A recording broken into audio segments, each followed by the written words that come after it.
retiens cette parole-là. C'est un remède divin et prophétique. Une seule parole. Si tu la prononces en saisissant le sens de cette parole, bien sûr, et en ayant une certitude complète qu'Allah subhanahu wa ta'ala te délivrera de tes soucis, de tes angoisses, et tout ira mieux, Wallahi wa rabbil Ka'ba wa tallah, tout ira mieux. C'est une question de certitude, de conviction et de compréhension. Il faut comprendre et saisir cette parole-là. Une seule parole très simple. Cette parole est mentionnée dans le Coran et dans la sunna du prophète sallallahu alayhi wa sallam. Cette parole a été mentionnée par un grand prophète, Yunus alayhi salam, lorsqu'il a été avalé par le grand poisson, la baleine.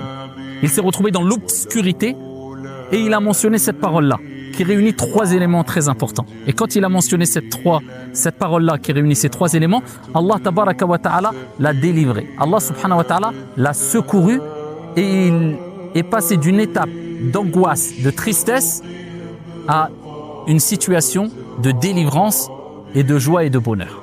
Allahu Akbar. Allah fait ce qu'il veut. C'est facile pour Allah. Quand il veut quoi que ce soit, il dit kun fayakun, soit et c'est. Quelle est cette parole? Allah l'a mentionné dans le Coran. La ilaha illa ant. Subhanak. Inni kuntu min al-zalimin. Allahu Akbar. Traduction du sens, il n'y a de divinité digne d'être adorée que toi, ya Allah. Illa ant. At-tawhid, l'unicité d'Allah, ce qu'il y a de plus important dans la vie du croyant.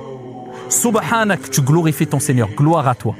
Inni kuntu min al-zalimin, tu reconnais ta petitesse, tes défauts, tes défaillances, tes déficiences. Certes, Allah, j'ai été parmi les injustes.